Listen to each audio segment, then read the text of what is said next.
Hey guys! Hi, welcome to another episode of Pillow Talk. Alright, so today we wanted to talk to you about a topic that we feel hit really close to home, Yes. A topic that really we don't talk a lot about in our community, in the Black community. Yes. And those are really silent killers.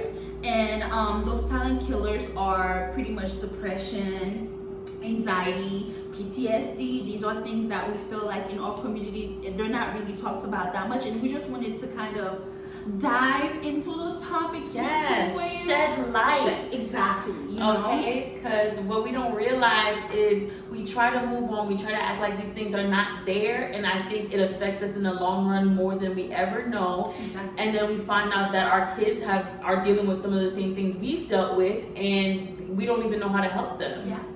So today, we just wanted to kind of touch on these topics, and we really wanted to dive into this also because we understand that right now during this whole situation going on, a lot of us we can't really be with our friends.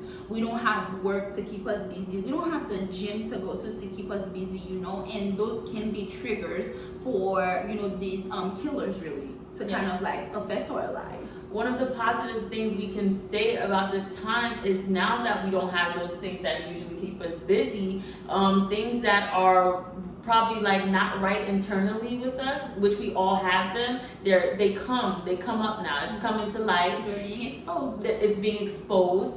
So what do we do now? Exactly. So I think the first thing I wanted to talk about is depression.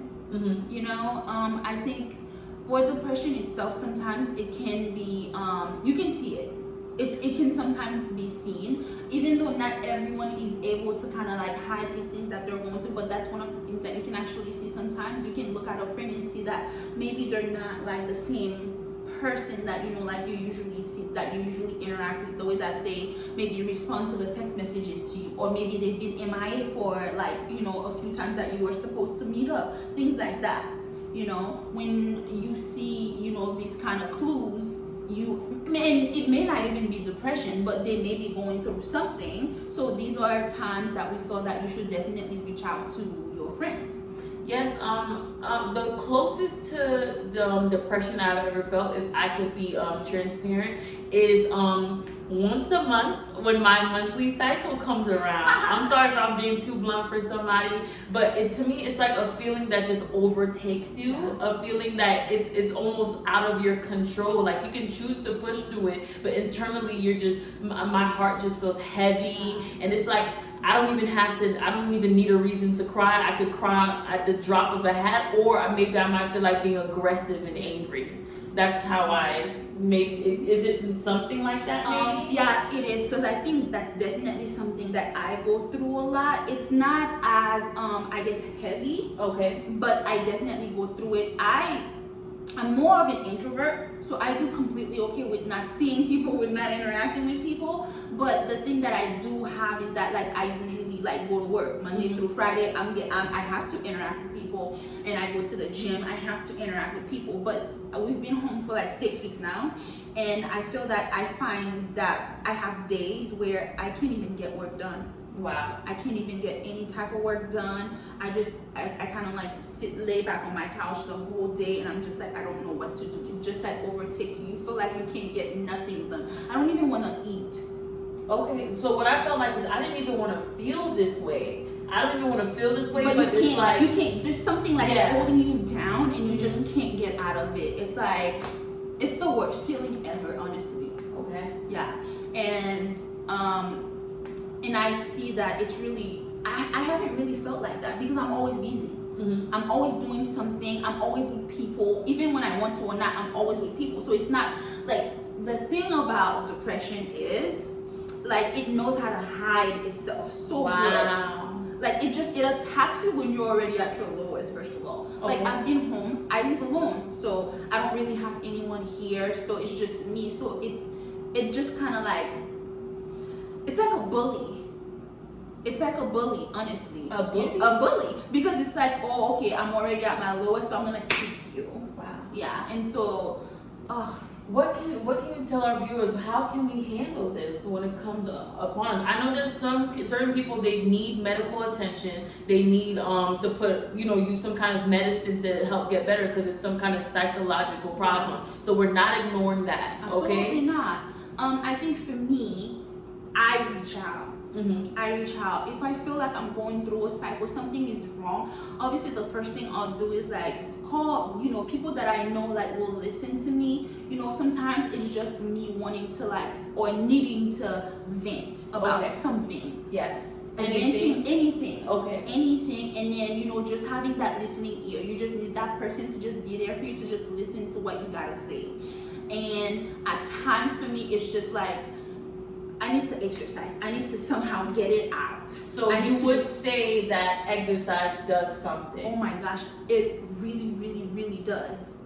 Go on a run, go on a bike ride, you know what I'm saying? Especially, like I said, right now we're confined into our homes. Yes. We don't really have much. So you gotta use like the tools that you have within your home to get it done.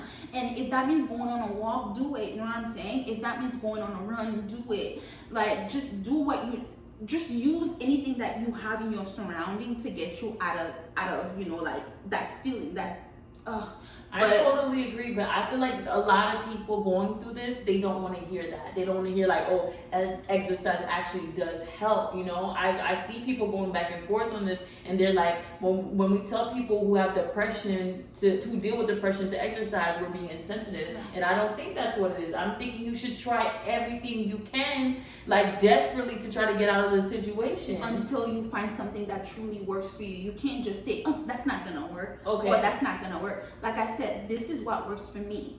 Okay, so we understand that maybe that doesn't work. So then what have you been doing? If you've been feeling like this, you know what I'm saying, what have you been doing? What hasn't been working?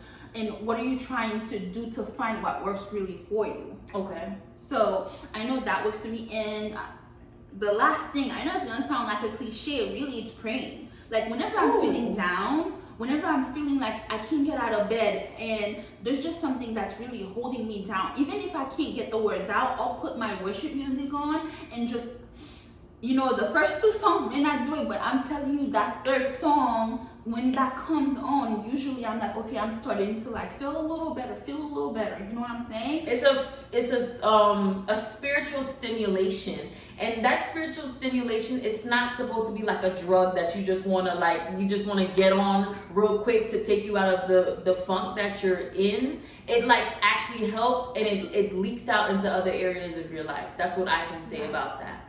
So these are the things that I've like used to kind of deal with that part. Yeah. So then the second thing that I wanted to talk about is really anxiety. Have you ever felt anxious just out of the blue? Okay, guys. The thing is, the short answer to that is no. But I can say that I used to smoke a lot of weed. Okay, I'm sorry. I have to be as honest as I can. We appreciate it, girl. Okay, and I never used to feel anxiety when I did. Now, late last year, I quit for about 2-3 years, and then late last year I started smoking again, and all of a sudden the weed gave me anxiety. Oh my goodness. And I never understand how people could smoke weed and start freaking out sometimes, but now when I felt that feeling, I understand. And to me it felt like I was unsafe. And I was thinking about like my body, it felt like a sizzle was going through my body. I don't know. And it wasn't a good feeling for me. And then that's the reason I said, okay, I stopped it and it's not for me anymore. So I don't know if it's something like that. Yeah. Because I feel it comes out of the blue for me. Heart racing, like I can't breathe. I can't breathe, and it's like I'm like freaking out all of a sudden, and I just can't stop it. For no reason, like at all. Yeah. And in that situation, literally to feel better, it's either I cry or I just go and lay down and just like, no talking to anyone, just like all on my own. It's like the craziest like thing ever. Okay. And I don't know exactly what triggers my anxiety, because like I said, it comes out of the blue and it'll just show up. So it's like an irrational fear. Yeah. So I don't know. How do you deal with that? Oh, so you say just lay down. I lay down or I cry. Okay. Crying has helped. And I know for a lot of men, they don't cry. Mm. And, of course, what we're talking about here, this is what works for me. The one thing that we want to make sure to tell our viewers is to not be ashamed to reach out to a therapist. You know what I'm saying? Yes. To someone who's studied this kind of thing, and they can actually honestly help you. And we know that there's a stigma in the Black community that, we don't talk about mental health issues. We don't want to tell our business, or we don't want to look like we're crazy. Yeah. Okay, and I want to say both me and Farah speak to therapists when we can. Mm-hmm. Okay, we're not afraid to use that resource, and it has worked wonders in my life. Yes. I have nothing bad to say about therapy. Absolutely, and I can say the same thing. And we believe in God, and we know like God is the answer, obviously, to it all. But He is. You know what I'm saying? But it really it does wonders when you talk to a licensed professional. I personally believe that God gives us gifts. Whether we serve Him or not, you have a gift. And God has given some of those people gifts, the gifts of wisdom, the gifts of knowledge, to help and support us. Absolutely. And that's what He wants us to do, to help and support each other. Yeah. So we want to make sure to let you all know that, like, there's nothing to be ashamed about. Absolutely. Okay, not. So many people are dealing with these issues. Oh my gosh, I actually read, I was doing some research on this, and it says, according to the Health and Human Services Office of Minority, African Americans are more likely to experience mental health problems than the general population. That was shocking when Farah told me that, because you grow up thinking that we're the strongest people in the world, we're very resilient, which we are. We've been through a lot, we've made it through a lot, but those things that we've been through, as a human, it affects you. It affects you mentally, spiritually, emotionally, and you need an outlet. Yes. Okay, and I don't know what it is, like I'm trying to say, but it's deep. It's deeper. Like when a human goes through trauma, and we've gone through traumatic events like, the soldiers in Iraq, or, slavery in the Black community, Jim Crow, just all the kind of discrimination that we face, it affects us. Yes. We get through it and we push on. Best believe we will, and we always will. But now it's time to sit down and talk about it. And you know what? This is a good segue into the other killer, which is PTSD. So in the Black community, of course, we know that like a lot of us, we've lived in communities where, there's a lot of gang violence. Yes. We've witnessed people being shot. Mm-hmm. You know what I'm saying? There's a lot of sexual abuse, verbal abuse, emotional abuse. All of these things can cause PTSD. I'll tell you, my personal experience is like when I was growing up, I think watching my mom just being physically abused by the person that she was with, because it started at such like a young age for me. Like even now, like I'm in my late 20s, like I have nightmares about what my mom was going through when I was like 6 years old. Wow. Yeah. And for you to admit that, I feel like that's big as well. You know? Oh, thank you, therapist. No, seriously. Okay, I'm definitely a friend to Farah, and she's definitely a friend to me, that we talk about these things and we can let it off our chest, and I'm appreciative of that. So you need friends in your life who can, who can do that for you. Like, and yeah, so we've been hit with so many things, like you were saying. Like these things do cause PTSD, and there's such I think we're so reluctant in the Black community to talk about these kind of things, because it's like, I gotta be hard, I gotta look hard in front of my friends. You know what I'm saying? If I talk about this, excuse my language, it makes me look like a pussy. You know what I'm saying? But like really, it doesn't. And this is like, the thing is, I remember like, I want to say a few months back, I heard this guy that, like we went to the same high school, like he committed suicide. And this is something that we hear about so often. Like you see people, you don't even know that they're dealing with this kind of things, and like they're committing suicide, or like they're hurting themselves. You know what I'm saying? Because they're dealing with this kind of things. Like, how do we stop this? I mean, it would be cool if we could just stop it, but like, I think we just need to provide more information and provide more outlets for us to just let it out, for us to be heard, and just provide more support, and just, give people the freedom that we need to just go see somebody, go talk to somebody, and know that it's okay not to be okay. Yeah, that's very important. It's 100% okay to not be okay. No person on this planet is ever going to be okay every single day. You cannot have that expectation, first of all. And the other thing is, it's that a lot of us, we've been through so much trauma. It's so much. Unfortunately, within our community, man, there's so much. And the stigmas, okay, we've been through that trauma, and then we have the stigmas on top of those traumas that keep us from reaching out and getting help. So right now we're deteriorating within ourselves. Okay, some of us, not all of us, but some of us, because we're just stuck. We're just stuck between, I've been through so much, but talking to somebody is bad. So where do you go from there? And nothing is small. Don't think just because I'm not gonna make a big deal about someone verbally abusing me or sexually abusing me or emotionally abusing me. Because let me tell you something, these things will affect you. And like we're saying, you see how right now we're dealing with this pandemic, and then we don't have access to the same things that we used to, and these are the times when depression wanna come out. Because they do come out when you're already at your lowest. Yes. You know what I'm saying? Yes. So honestly, don't think that just because someone verbally abused you, it's not big enough for you to talk about. Okay? Yes, nothing is small, and just because you've come from a dysfunctional family, it's now up to you to be the difference. And if you're still struggling with things that they say, what goes on in this house stays in this house, or for men, man up and be a man. Yeah. If you're still struggling with that, for real, do the work you need to heal from these situations, so you can make the difference in the family that you create. Absolutely.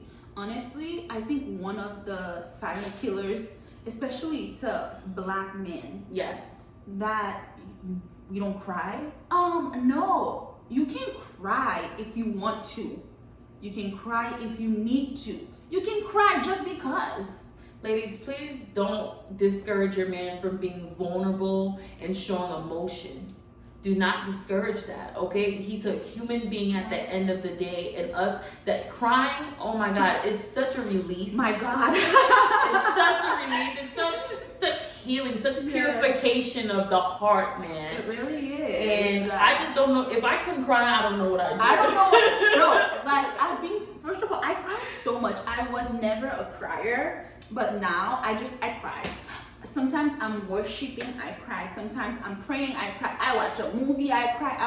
And it's not even movies. I'm not talking about watching Roots or The Color Purple. I was watching this movie called Britney Runs a Marathon the other day. There's nothing whatever about the movie, and then yet I found myself just crying. Okay, so please, we need that outlet as human beings, guys. Okay. And then if a man is trying to tell you how they feel, don't belittle them. Let them open up. You know what I'm saying? Don't dismiss their feelings. Okay? Because first of all, it takes a lot for a man to actually just open up and be vulnerable and talk to you. Yeah. It's we will never understand how hard that is. Yeah. So it's important that you remain, or you become that safe place for any man, your brother, your uncle, your dad, or your boyfriend or husband. Be that safe place that they were probably missing when they were growing up. Absolutely. Okay, because a lot happens to our Black men. A lot happens to them that we don't sit back and think about. And these are things that cause that PTSD that we were referring to earlier. It's not just about the sexual abuse, all the different kinds of abuses that we deal with, or seeing these things happening in our communities. It's also suppressing these kind of feelings. Yes. Not being able to truly just express yourself the way that you need to, either by venting or by crying, or telling our men that it's not okay to do these kind of things. I'm by no means am I perfect, but I do pride myself on being a safe place for people to come and talk to me. Now, what that means is you can guarantee that the information you give me, it's not gonna be told in another place. You know, if I'm a vault, I'll lock it in for you. So that's the number one to being a safe place. Another thing is that they have to know that your advice is not coming from a place of jealousy or anger or maybe a bad experience that you've went through that you're just like pushing on them. No, you have to remain a pure space for them to vent to, and know that it's always coming from a loving and caring place. And judgment-free place. Judgment free. Honestly, like you're not gonna want to talk to someone who's gonna judge you at all. You know what I'm saying? Yes. So if you're not affected by what we're saying, then maybe it's now you can just be that safe place for someone else to come to. Absolutely. You know, nothing. Honestly, the best thing out there is having a listening ear. Yes. Having someone that you can truly just go to. They don't even have to say anything bad. You just want to know that they're listening to you. And sometimes that's all that I need. Yeah, especially women. Women are more, like when you speak to a man, they probably gonna more like want a solution. When you speak to a woman, she's just gonna want you to kind of agree with her. Yeah. So just listening to, yeah, I understand. Mm-hmm. I hear you. Mm-hmm. Okay. So. Any other feedback? Give that at the end. Yeah. Yeah. So, and I think another thing too for the PTSD is like physical abuse. So, I think especially like in our household, like I'm Haitian, my mom, she never really like talked to me ever. If I did something wrong, or maybe if I didn't do something wrong, because I'm like I said, in my late 20s, I don't know. Some of the times, my mom, she would just like start whooping me, and I'm like, I don't even know why I'm getting whooped right now. And till this day, if someone was like this to me, I like flinch real fast. I'm always thinking that someone's trying to hurt me. We've been through it, guys. We've been through it.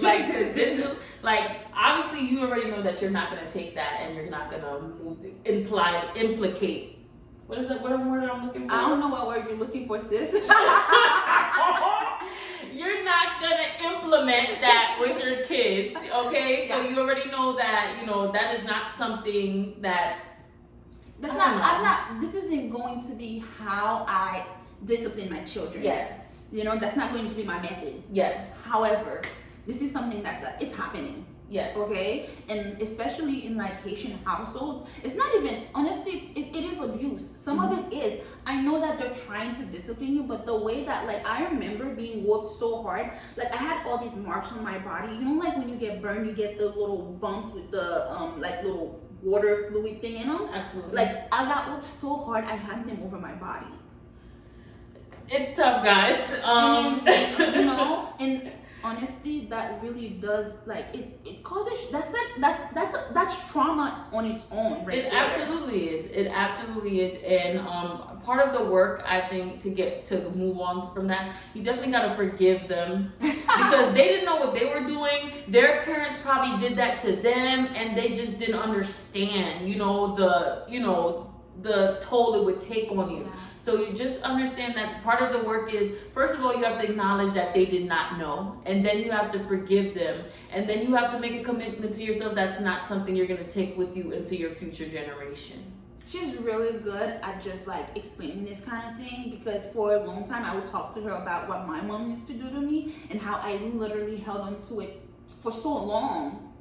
But like she said, they probably didn't know better. I know. You don't realize that holding on to it does more damage. You want to hold on to it because it's like, no, this person really hurt me. But letting it go, like, I think when you're holding on to it, you have more of a chance of doing it again, doing it to someone else. Yeah. Because you're not healed from it. Yeah. And can we talk about just physical abuse in adulthood, like being in a relationship and for it to be physically abusive, and how that can literally cause trauma that causes you PTSD also, and anxiety, honestly, and depression. Actually, physical abuse is on the rise. Domestic violence is on the rise since this quarantine has started. So that's really shocking. Honestly, oh my gosh, like, you know, you're just imagining having to like live with your abuser and not knowing when you're gonna get out of the situation because you can't go anywhere right now. This And is now so no one's sad. going to work. He probably not even going to work. You guys both in the house more often than you would ever be. Yeah. And then you're stressed because of so much is going on. There's no income. It's like just a hot spot for like abuse if there's already abuse in that situation. And you know, if you've been in a situation where you've been abused before, Mm-hmm. and then you kind of get into a new situation, I think like the trauma sometimes, you know, just the PTSD, just you kind of, not everyone's the same, obviously, you know what I'm saying, but you bring that on with you. Yes. A lot of times, you know, like because people are not seeking help, you know, you bring that on to you, you know, you bring that on with you to your new relationship, and that causes, you know, problems. So this is why we're trying to kind of like talk to you all about how, you know, seeking help for this kind of like situations, they can truly help you in every aspect of your life. If you don't heal from it, you reproduce it. Mm-hmm. You're more than likely to reproduce it, and then it just like lowers the quality of life that you can have. So we should be actively seeking help from the things that we've experienced. Okay, so if you're not like they provide sources right now for people who are in quarantine with physical abusive people. So definitely do your research and look out for that. We'll probably even provide something in the caption of this video. Yes. Okay, because honestly, I wouldn't want to hear that like someone that I know is being in a situation like this right now. You know, how sad. Because like there's already so much stress going on, just having to be home and not having that like freedom, and then like but yet you're home having to deal with that situation. I don't know. It's crazy out there. It's unfathomable. I couldn't imagine going through that. So I think like these are the things that we kind of wanted to touch on, because we felt like within our community, so many people just like Jesus, like on a daily basis deal with this type of situations, and you know, they continue their lives just like going through and not having these situations like resolved. Yes. And you know, they're walking around angry, just sad, depressed, anxious, and just dealing with these things. And but the point is, you're still carrying it. Yeah. You're still carrying it. Yeah. So what can you do? What can we do? Okay. So I think like we said earlier, therapy. Please don't feel ashamed to seek, you know, professional help. And we do understand that in the Black community, we don't always have access to these type of things, and they're not super affordable. So there's definitely, if you do your research, you can definitely find like licensed professionals that, you know, they're not as expensive as others. And the one thing that I know my job has, and maybe you can call your HR like department at your job to find out if they have it. It's called EAP, and basically it's like a lot of jobs actually have it to where you can get 8 free sessions with a therapist for absolutely no money, because your job actually already pays for it, and they're not gonna know about it. It's not like if you call them to use them, you know, they're gonna tell your job that you did. They're gonna say someone used it. They're not gonna say your name. They're not gonna say, you know, what department you work in or any department within the job that you work in. And I know this because I work in HR, so I know that that's something that's available to you. Okay? And I know you're probably thinking like, oh, I don't have time. You are the most important thing that you can ever invest in, guys. Okay, it's important to invest in yourself in any way. Okay, you are your number one. So if you don't have to, if you're feeling like you're out of order mentally, if you're feeling like there's something wrong within you, you have to make the time. Yeah. Like you have to reach out. You have to put sometimes, you know what, you have good people in your life that you don't even have to put your first foot forward, because they already see you and they come for you. But there's some people who don't. Yeah, that's true. Okay, so we just talked about, you know, what you can do like when you want to in order to seek like professional help. So if you Yes. don't have, if you think it's not affordable, find out through your job. Like I said, it's called EAP, that's Employer Assistance Program. Find that out. And then there's so many like other places that actually offer free help. You can text numbers or call a number and you get to talk to someone anonymously. So if you think, oh, I don't want people to know my business, think about this. You're talking to someone who doesn't even know you. Yes. So you don't have to worry about them spreading your business out there because they don't know who you are. They're just here to give you free advice or to help you get through, this situation as best as they can. I know people not gonna feel the way I feel about it, but I'd rather put my business out there and be free and be happy than just stay and sit with such heaviness and such insecurity, doubt, and just I don't know how sometimes I could feel like. It just feels terrible, guys, and you just don't want to just be in that place. Absolutely. I'd do anything to get out of there.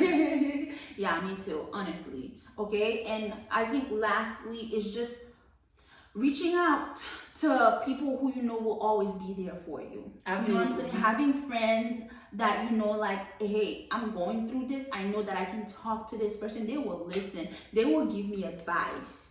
Okay, definitely hit us up and tell us what you do. Yeah, and if you're going through this and let's say you don't have access to like a licensed professional and you don't feel comfortable calling some weird number to talk to someone that you don't even know, and honestly, if you have a friend who's not willing to listen to you, then they're not your friends in the first place. You need to get some new friends. Yes, everybody has some wise friend, right, that they could talk to. Okay. And like Tali mentioned before, if you're not dealing with any of these silent killers, then be a listening ear to someone else. Absolutely. Okay, if you see something that seems a little bit off to someone that like reach out, because you know what I'm saying, like you can be the answer that someone's looking for, honestly. Yeah. So basically these are the things that we wanted to come to you with on this episode. And if you want to reach out, if you have any questions, if you need us to just listen to you, don't be scared. Like reach out. Yes, we'll definitely talk to you. Absolutely. Okay, I'll be your safe place. She gives really, really good advice. She knows how to like break it down and truly like explain it to you. So I definitely would recommend reaching out to her. She's really good. Reach out to Farrah too. Yes. Okay, because her experiences will definitely help you out. She can shed some light on experiences that maybe I can't. Yeah. Okay, all so right. Thank you so much for watching, Yes. guys. We love you guys. Thank you for tuning in. We appreciate you. And we'll see you next week. Bye.